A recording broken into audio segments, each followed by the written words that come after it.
Hello students, welcome to leading study. আমি সোনালি, তোমাদের math teacher class 7-এর। তো আমরা কি করছিলাম, আগের দিন সমানুপাত শুরু করেছিলাম, তাই তো? তো সমানুপাতের কি বলেছিলাম, সমানুপাতের সূত্রগুলো, তাই তো? সূত্র একটাই রয়েছে যে প্রথম পদ ইন্টু চতুর্থ পদ ইজুকাল টু দ্বিতীয় পদ ইন্টু তৃতীয় পদ, তাই তো? এবার আমি এক দাগ করেছিলাম, তাই তো? নিজে করি 3.1 করিয়ে দিয়েছিলাম। এবার তাহলে আজকে আমরা 2 থেকে করব। তো 1-এ তোমাদের বুঝতে কোনো সমস্যা থাকলে আমাকে বলো, ঠিক আছে? তো 2-এর থেকে শুরু করি তাহলে। নিজে করি 3.1, ঠিক আছে? Page number 35। তো দুই দাগেরটা করাবো। তো দুই দাগেরটা কি বলেছে দেখো, বলেছে একটি আয়তাকার চিত্রের দৈর্ঘ্য 10 সেন্টিমিটার, প্রস্থ বলেছে 6 সেন্টিমিটার, ঠিক আছে? তাহলে চিত্রটির দৈর্ঘ্য প্রস্থ 2 সেন্টিমিটার বাড়ানো হলো, তাহলে আয়তাকার চিত্রের দৈর্ঘ্য প্রস্থ একই অনুপাতে থাকবে কিনা সেটা বলেছে। তাহলে বলেছে দেখো কি, দৈর্ঘ্য বলেছে 10, প্রস্থ বলেছে 10। তাহলে আয়তাকার চিত্রের দৈর্ঘ্য আর প্রস্থের যে অনুপাত সেটা আমরা আগে বের করে নেব। তাহলে মানে বাড়ানোর আগে যে অনুপাতটা সেটা আমরা বের করব। তাহলে লিখি যে আয়তাকার চিত্রের দৈর্ঘ্য, ঠিক আছে, দৈর্ঘ্য ও প্রস্থের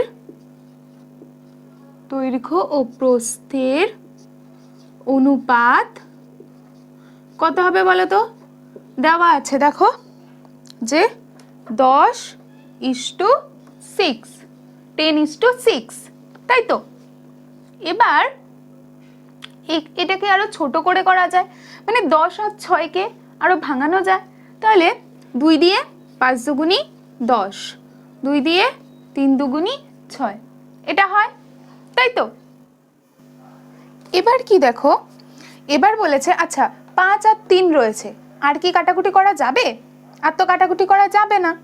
তাহলে এবার বলেছে চিত্রটির দৈর্ঘ্য ও প্রস্থ 2 সেন্টিমিটার বাড়ানো হলো, মানে দৈর্ঘ্যও 2 বাড়িয়েছে, প্রস্থও 2 বাড়িয়েছে, ঠিক আছে? তাহলে লিখি যে দৈর্ঘ্য ও প্রস্থ, ঠিক আছে, 2 করে বাড়ানোর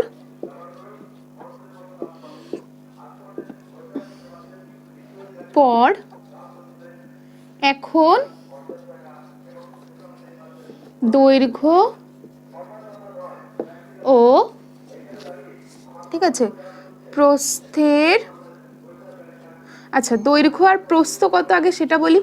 দৈর্ঘ্য কত হবে দেখো, আগে ছিল 10, তাহলে এখন আরো 2 বেড়েছে, তাহলে 10-এর সাথে 2 বাড়লে 12। আর প্রস্থ কত হবে, আগে ছিল 6, আরো 2 বেড়েছে মানে 8 হলো, ঠিক আছে? তাহলে এখন দৈর্ঘ্য প্রস্থের অনুপাতটা বের করি, তারপর দেখব এটা করলে যেটা আসবে সেটা আর এটা সমান কিনা। তাহলে 12:8, 2 দিয়ে 6 দুগুণী 12, 4 দুগুণী 8, 2 দিয়ে 3 দুগুণী 6, আচ্ছা এখানে দেখা আমি পাশে করছি, ঠিক আছে? তাহলে আবার 2 দিয়ে যাবে, এটা 2 দিয়ে যাবে, আবার 2 দিয়ে 3 দুগুণী 6, 2 দুগুণী 4। দেখো এটা 5:3 এসছে, এটা 3:2 এসছে। তাহলে এটা আমার প্রথম পদ, এটা দ্বিতীয় পদ, এটা তৃতীয় পদ, এটা চতুর্থ পদ, তাই তো? এবার তাহলে আমরা সমানুপাত কিনা সেটা বের করব, সেটাই আমাদের বের করতে বলেছে। তাহলে আমাদের সূত্র কি, প্রথম পদ গুণ চতুর্থ পদ। তাহলে প্রথম পদ গুণ চতুর্থ পদ সমান সমান দ্বিতীয় পদ গুণ তৃতীয় পদ। তো দ্বিতীয় পদ কত, 3 গুণ 3 কত হলো, 5 দুগুণী 10, 3 × 9।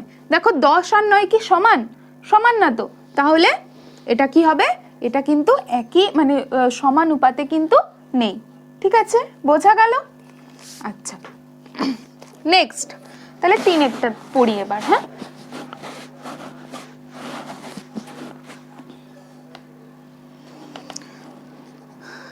3 দাগ। দেখো বলেছে পরাণবাবুর 500 গ্রাম চিনি, পরাণবাবু 500 গ্রাম চিনি 17 টাকা 50 পয়সায় কিনলেন। দীপেনবাবু 2 গ্রাম চিনি 70 টাকায় কিনলেন। চিনির পরিমাণ আর দাম সমানুপাতে আছে কিনা দেখি। তাহলে তোমরা যদি এখন বলো যে এখানে 500 গ্রাম আর 17 টাকা 50 পয়সা, মানে পরাণবাবু যত টাকায় যতটা কিনেছেন সেটা যদি এখন তোমরা বলো যে এটা আমরা অনুপাত করব, তাহলে কি হবে? আমি কি বলেছি যে অনুপাত সব সময় সমান সংখ্যক এককে হয়, তাই তো? মানে এককটা সেম থাকবে আমার, তাই তো? অনুপাত সবসময় সেরকম হবে। কিন্তু এখানে দেখো 500 গ্রাম চিনি আর 17 টাকা 50 পয়সা রয়েছে, 17 টাকা 50 পয়সা রয়েছে, তাহলে এককগুলো কি সেম? একক সেম না। আর আমাকে তো এখানে বলেই দিয়েছে যে চিনির পরিমাণ আর দাম সমানুপাতে আছে কিনা দেখি। তার মানে পরাণবাবু যে পরিমাণ চিনি কিনেছে সেই চিনির পরিমাণটার সাথে দীপেনবাবুর চিনির পরিমাণটা অনুপাত করতে হবে। সেমভাবে পরাণবাবুর যত টাকা লেগেছে দীপেনবাবুর টাকার পরিমাণ সেটাও আবার অনুপাত করতে হবে। তারপর দেখতে হবে যে এই দুটো সেম কিনা। বোঝা গেল? আচ্ছা, তাহলে করি। তাহলে কি লিখব? পরাণ, আচ্ছা আমি একটু সাইড করে লিখি, এখান থেকে লিখি। হ্যাঁ, পরাণ বাবু ও দীপেন বাবুর, ঠিক আছে, কেনা চিনির পরিমাণ, তাই তো? পরিমাণের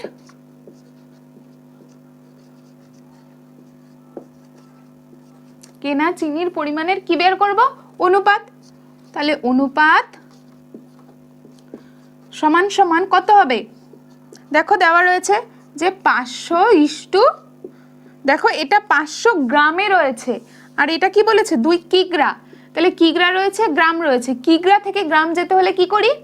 1 কিগ্রা সমান সমান 1000 গ্রাম, তাহলে 2 কিগ্রা সমান সমান 2000 গ্রাম। বোঝা গেল? এবার 2 শূন্য 2 শূন্য কেটে গেল। দেখো এখানে 5 পড়ে থাকলো, এখানে 20 পড়ে থাকলো, 5 দিয়ে কাটাকুটি যায় দুটোই, তাহলে 5 একে 5, 4 5 20, তাহলে 1:4 আসলো। এবার আমরা কি বের করব? আমাদের পরিমাণের অনুপাত বেরিয়ে গেছে, এবার তাহলে কি করব? দামের অনুপাত বের করব। তাহলে লিখি পরাণবাবু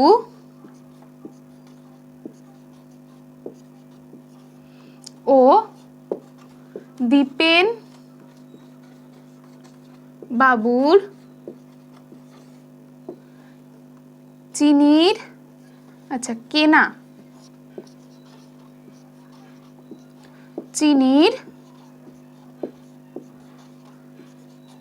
ঠিক আছে, কেনা চিনির দামের অনুপাত কত হবে বলো তো? দেখো এখানে দিয়ে দিয়েছে যে ইনি কিনেছেন 17 টাকা 50 পয়সায় আর দীপেনবাবু কিনেছে 70 টাকায়। হলো, পয়েন্ট উঠে গিয়ে 1 বসলো। পিছনে কটা সংখ্যা আছে? 2টো, তাহলে 2 শূন্য বসলো। বোঝা গেল? 2 শূন্য বসলো। এবার আমরা কি করব? এবার তাহলে এটার ক্যালকুলেশন করব। তো আমি এখান থেকে যেটা এসছে সেটা আমি এই পাশে লিখে নিই যে এখান থেকে এসছে আমার 1:4, এটা আমি লিখে রাখলাম। এবার কি করব? তাহলে এটা সমাধান করব। তাহলে আমাদের কত আছে? যে 1750/100 আছে এইদিকে, আর ওইদিকে কত আছে? 70 আছে, তাই তো? এর তলায় কিছু নেই, মানে 1 আছে। 100 আর 1-এর লসাগু কত হয়? নিশ্চয়ই 100 হয়। তাহলে 100কে 100 দিয়ে ভাগ করলে 1 হয়, 1-এর সাথে এটা গুণ করলে কত হয়? 1750 হয়। ইস্টু 100কে 1 দিয়ে ভাগ করলে কত হয়? 100 হয়, 100-র সাথে এটা গুণ করলে 70 7000 হয়। এবার কি 0 0 কেটে গেল। দেখো এটা 5 দিয়ে কাটাকুটি করা যায়। 5 দিয়ে 3 পাঁচা 15, 5 পাঁচা 25, আবার 5 দিয়ে 5 একে 5, 4 পাঁচা 20, 0, তাই তো? আবার 7 দিয়ে দেখো যায় 5 সাতা 35, 7 দুগুনি 14, আবার দেখো 5 দিয়ে 5 একে 5, 4 পাঁচা 20। দেখো তুমি এটাও 1:4 আসলো, এটাও 1:4 এসছে। তাহলে এবার দেখি সমানুপাত কিনা, দেখেই বোঝা যাচ্ছে সমানুপাত হবে। তাও করে দেখি, এটা প্রথম পদ, দ্বিতীয় পদ, তৃতীয় পদ, চতুর্থ পদ। তাহলে প্রথম পদ ইন্টু চতুর্থ পদ মানে 4 গুণ 1 সমান সমান কত হবে? দ্বিতীয় পদ ইন্টু তৃতীয় পদ। দেখো এদিকেও 4, এখানে ইস্টু হবে, সরি, এদিকেও 4, তাহলে 1:1 এসছে 1:1, তার মানে তাদের অনুপাতটা সমান। বোঝা গেল? আচ্ছা, বোঝা গেল তো? চলো নেক্সট 4 গুলো কি বলেছে, যে ফাঁকা ঘর পূর্ণ করি, এগুলো করতে বলেছে। তো 4 দাগের গুলো দেখো, একেরটা দেখো কি বলেছে, বলেছে 5:7 ডবল ইস্টু 25 কত হবে সেটা আমাকে বের করতে বলেছে, তাই তো? তাহলে ডবল ইস্টু মানে কি? আচ্ছা, কত হবে? আমি যদি এখানে এক্স মনে করি যে আমার এখানে এক্স হবে, তাহলে কি হবে? এখানকার ইস্টুর জায়গায় তুলে কি করব? ইস্টু তুলে বাই দিয়ে 7 হবে, ঠিক আছে? ডবল ইস্টুর জায়গায় দুটো মানে সমান সমান হবে। তারপর কি হবে? 25, তারপর এখানে বাই কত হবে? এক্স, ইস্টু তুলে দিয়ে এক্স, ইস্টু তুলে দিয়ে বাই, তারপর এখানে এক্স। এবার কি করতে হয় বলেছিলাম? বজ্র গুণন, তাই তো? তাহলে 5-এর সাথে এক্স গুণ হবে, তারপরে ওই পাশে কি হবে? 7-এর সাথে 25, 7 গুণ 25 হলো। তারপর আমাকে এক্স এর মানটা বের করতে হবে। তাহলে 5 এখানে গুণ আকারে রয়েছে, ওদিকে গেলে ভাগ আকারে আসবে। তাহলে এক্স সমান সমান 7 গুণ 25 বাই 5, 5 দিয়ে 5 পাঁচা 25, 5 সাতা 35। তাহলে এক্স এর মান আমি 35 পেয়েছি, তাহলে এখানে কত হবে আমাদের? 35। বোঝা গেল কিভাবে বের করলাম? ঠিক আছে, এরকম ভাবেই সেম, 2-এরটাও সেম। তো 2-এরটা করি, চলো।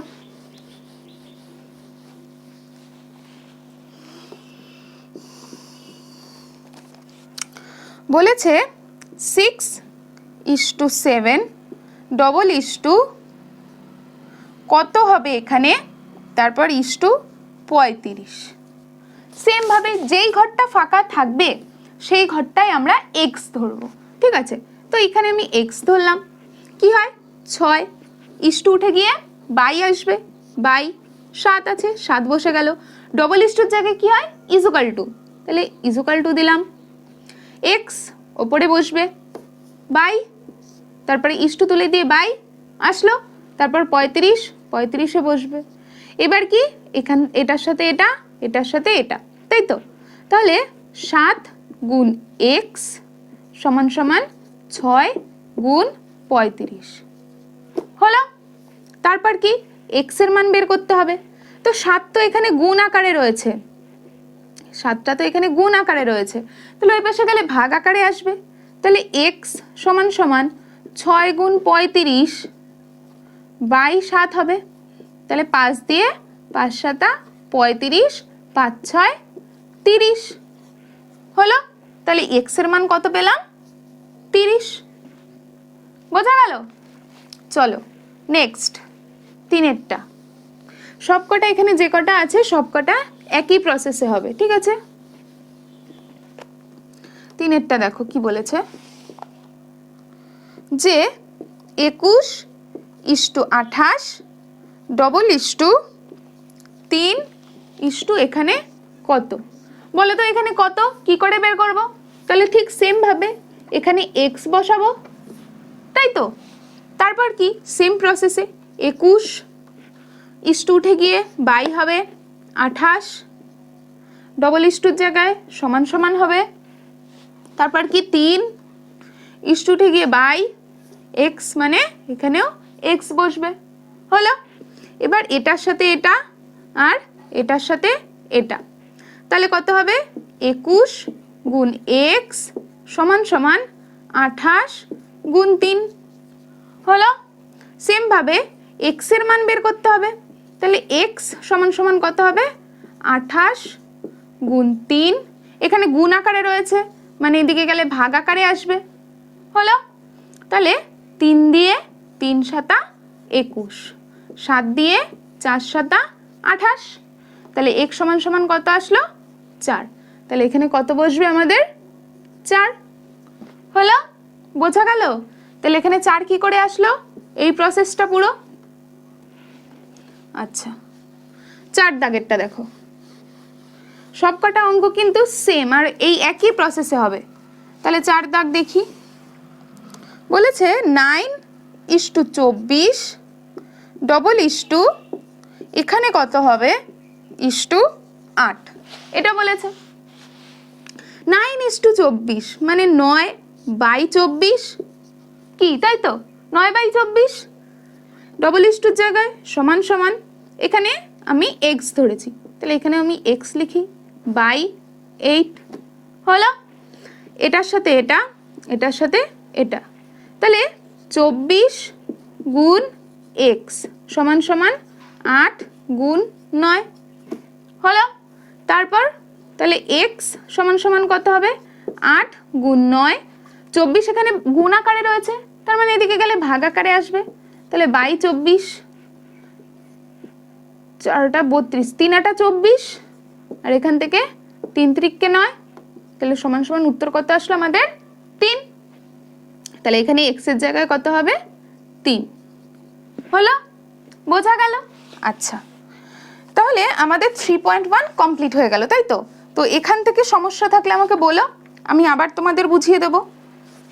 তো এবার দেখো নিজে করি 3.2 তে কি রয়েছে। ঠিক আছে, বলেছে নিজেদের যাচাই করতে বলেছে।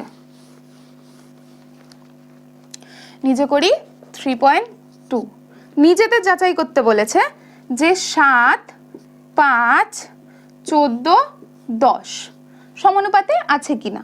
ঠিক আছে, তাহলে কি বলেছি যে প্রথম পদের সাথে চতুর্থ পদ আর দ্বিতীয় পদের সাথে তৃতীয় পদ গুণ যদি সমান হয় তাহলে বুঝতে হবে যে সমানুপাতে রয়েছে। তাহলে করি প্রথম পদ চতুর্থ পদ, তাহলে 7 গুণ 10 সমান সমান দ্বিতীয় পদ তৃতীয় পদ, তাহলে 5 গুণ 14। হলো, 7 10 70, 5 14 70। ঠিক আছে, এখানে ইস্টু হবে, তাহলে 70 70, তাহলে 1:1, কেন 70কে তো 70 দিয়ে ভাগ করা যায়, তাহলে 1:1 আসলো। তাহলে এটা অবশ্যই হ্যাঁ, এটা সমানুপাতে রয়েছে। পরেরটা দেখো,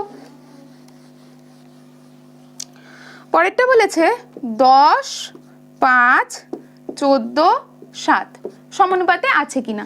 সেম ভাবে 10 গুণ 7 ইস্টু 5 গুণ 14 কেন করলাম, প্রথম পদ প্রথম পদ, চতুর্থ পদ চতুর্থ পদ, দ্বিতীয় পদ দ্বিতীয় পদ, তৃতীয় পদ তৃতীয় পদ। বোঝা গেল? 7 10 70 আর কি 5 14 70 হলো। তারপর 70:70 এক মানে 70 দিয়েই ভাগ করা যায়, তাহলে 1:1। বোঝা গেল? আচ্ছা, নেক্সট দেখো পরেরটা 14, 5, 10, 7 বলেছে সমানুপাতে আছে কিনা। সেম ভাবে করি 14 গুণ 7 সমান সমান ইস্টু 5 গুণ 10। কেন, প্রথম পদ প্রথম পদ, চতুর্থ পদ চতুর্থ পদ, দ্বিতীয় পদ দ্বিতীয় পদ, তৃতীয় পদ তৃতীয় পদ। তাহলে 4 7 28, হাতে 2, 7 1 7 8 9 হচ্ছে এইদিকে না 98, আর 5 10 50।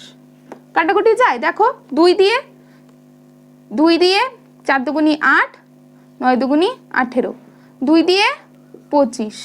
আর কাটাকুটি কি যাবে? আর যাবে না, তাহলে এটা কিন্তু সমানুপাতে নেই। ঠিক আছে, বোঝা গেল? তো আজকে আমাদের এই পর্যন্তই ছিল, এখানে আর কিছু নেই। এখানে আর সেরকম কিছু নেই, ঠিক আছে। এই 6-এরটা দেখে 7-8টা আমি মুখে নেক্সট দিন বলে দেবো, তারপরে পরেরগুলো করব, ঠিক আছে। তো কোনো কিছু সমস্যা হলে আমাকে বলো, আমি কিন্তু তোমাদের মানে ডাউট থাকলে সেগুলো ক্লিয়ার করে দেবো, ঠিক আছে। তো আবার নেক্সট দিন দেখা হচ্ছে।